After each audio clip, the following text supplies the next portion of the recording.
All right, so I wanted to record this for folks that didn't get a chance to come in to our mastermind meeting. This was the topic that we were going over today. And a lot of this mastermind meeting, what we do is we end up going through these particular topics. We're going to go through it. Obviously, I offer a scholastic perspective on a lot of the different types of topics, and then business owners can all chime in with their pragmatic and practical details and how they've actually implemented some of these philosophies and things like that into their particular business. So that's kind of the target here as we're doing these presentations. We want to make sure that people are engaged in trying to figure out how they do it, and that way maybe we can share some million-dollar ideas with each other and try to figure out how we can all be better business owners in the community. So one of the first topics that everybody voted on was pricing. And with pricing, the way that I look at it is there's really kind of four basic philosophies in terms of how we price our products. There's some derivatives from it. I think scholastically, there's about 7 or so ways or methodologies that we really look at in terms of pricing our products. But I think most of those really kind of stem out of these four basic philosophies, and that is the market-based philosophy, the cost-plus philosophy, value-based philosophy, and then the volume-based philosophy. So to go to the first one that we marked here, the market-based philosophy, the principle here is that you're only going to get what people are willing to pay for your product, right? And a lot of the times we look at what our competitors are paying or what our competitors are charging, and we try to emulate what they're charging and make sure that our clients aren't seeing other folks to try to get a lower value. We're trying to make sure that our value is in line with other people's value so that we are more likely to get the client or customer based off of that value methodology, right? So this is based off of the price that the market will this is priced based off of only what the market will give you, right? So only what people you can actually get for people. Now, the problem here is what we have is we've got commodity pricing when we have a market-based pricing. So we're really looking at it, and we're not saying that our product is any different than this other person's product. And so since our product isn't any different, we can only really charge the same amount that they're charging, right? So there's no additional value to the consumer when we're looking at market-based pricing. And this is probably one of the worst pricing philosophies, and that's because we're not looking at how much money we can make, or we're not looking at what we need to make to pay our bills. We're just looking at what we think people are willing to pay for a particular product or service, right? And when we do that, we don't take into account these other things. We're more likely to go out of business.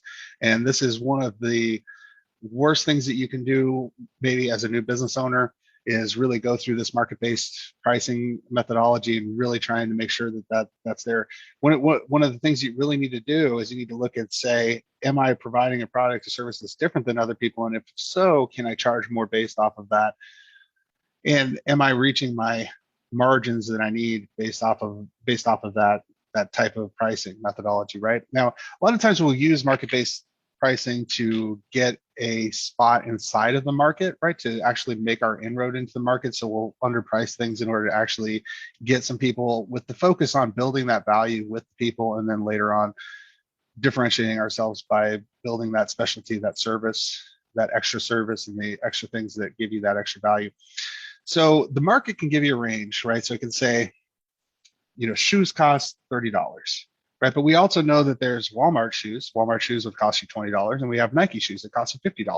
So there's a spectrum across the board there based off of the value that we're getting for a particular product. So the market will pay a spectrum based off of quality or differentiation, and it will pay a spectrum based off of value and the lowest price possible, right? So there's a spectrum across the board there.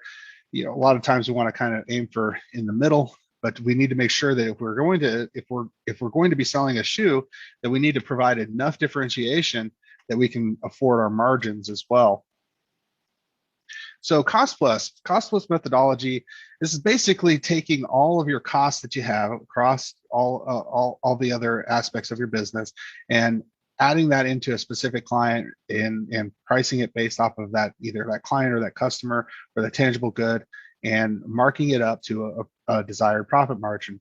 And whether that is an industry specific profit margin, so we're using benchmarking to find out how much we would get for a particular profit margin, or if that is just you need to have this much in order to have you actively involved in the business. That's how we figure it out. So for instance, in the accounting profession, the standard industry margin is 30 to 40%. So we try to target for 30 to 40%. One of the big things here that most new business owners don't do when they're using this cost plus methodology is they don't take into account their own contributions to the cost account, right? So they're not looking at, if I replaced myself, how much would it cost for me to replace myself? Because you really have to look at that. You can't just say, especially because the way that profit and loss statements are portrayed, a lot of the times you don't have the owner's cost in there, right? So the owner's time, effort, and energy, and what they're contributing to the business, you're not taking into account that specific amount. So you're still not pricing it right. So even if I'm looking at 20 to 30%, if I'm working 60 hours a week to make 20 to 30%, I'm not paying for my specific labor in it and making the 20 to 30%. That's how you have to try to price this, right? So you have to try to price your replacement value plus 20 to 30% in order to actually make a realistic business plausible. And so a lot of new business owners don't take into account their own personal labor. We need to make sure that that's taken into account. The other thing here too is that when people are doing this, they're not including their allocated overhead, especially for tangible goods. So when I say allocated overhead, I'm talking about your fixed costs, like your rent. You're going to pay that regardless, right? You're going to pay your rent bills. You're going to pay your utility bills. You're going to pay some of these things regardless of how much profit margin you're going to make on a specific item, right? So that needs to be allocated to the items that you're selling when you're trying to price these things. So it's not, hey, I bought it for $30, so I need to mark it up 30% from $30. No, it's I bought it for $30 plus my allocated overhead margin is $10. Right? So I need to take $40 and mark that up 30%. Right? So people need to make sure that they're taking into account those specific items. And this is also one of the best ways to find where your break even is and how much the minimum is that you would need to charge in order to run a successful business. The cool part about cost plus is you can actually work your way backwards. So you know what the end goal should be. And you can start working your way backwards and figure out, is my cost too high? Can I cut costs here to make that margin? Or do I have to increase my pricing to make that margin? You can work your way backwards. It's actually, in comparison to some of the other methods, it's a much easier read to figure out what you really have to do in order to make money. So I usually recommend cost plus when we're trying to design a good pricing structure. All right, value based. So the cool part about value based is it's that, you know, it's really the inherent value that you're giving the client, customer, consumer. You need to give a specific value to them, and that value needs to be worth so much. And can you justify a higher price based off of the value that you're giving folks and not necessarily what the cost or your time involved in it is? And I usually use this example for understanding what value is. When a client or customer wants to drill a hole in the wall, what they really want is they want a hole in the wall. They don't want the drill bit. The drill bit is just the means to the end. The value that you're giving is the problem solving, right? And drilling that hole in there. That's where the value is. And the drill bit is the easiest way for them to get that done, right? So value based is based on, you know, the convenience, the time savings, relative cost savings, or additional revenue earned by the client and or customer, right? So let's say, for example, your product or service creates $10,000 of additional revenue earned for a client or customer per month. So if that person is making $120,000 per year, do you think it's worth it for that person to pay $5,000 for that particular product, right? Is that a good deal for that client customer? I would say yes, because what's my ROI on that? $115,000, basically? Sounds pretty good to me. And so when you're pricing your product based off of the value base, you got to understand how much the client or consumer is really making from your knowledge and or ability, and or the product itself. Is that product really saving them that much time? So this is based off of the results of whatever the product service is, and it's not based on the cost. So you can actually charge quite a bit more. You can make quite a bit more or higher profit margin with a value-based pricing methodology. But you really have to have a certain level of sales skills in order to be able to portray what that value is and make sure that there isn't a lot of people that can match you in what that market is, right? So, you know, marketing, for instance, there's a spectrum of people and what kind of qualities they can offer to folks.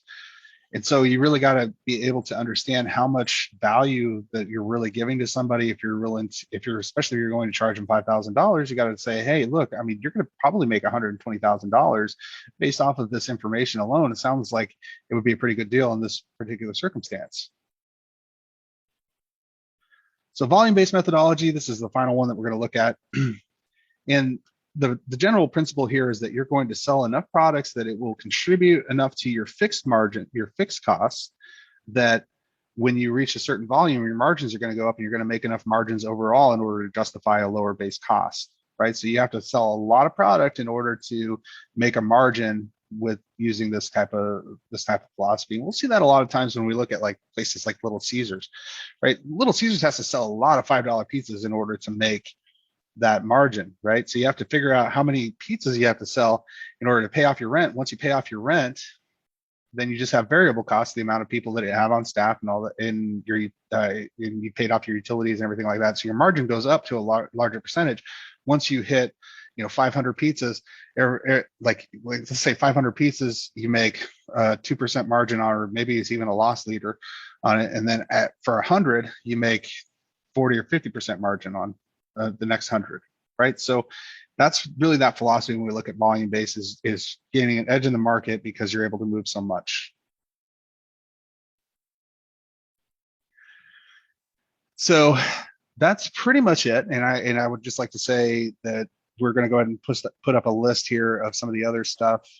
And we really just want folks to come in, weigh in, and talk about what their philosophy is and how they've created pricing for their group and how much margin they're making and things like that. So we really want to get a bunch of other people's perspective on this, because that's where we find the $1 million ideas that we're willing to share with each other and grow and be better business owners overall. So really hope to see you guys there. Please come visit us, and we look forward to it. Thanks.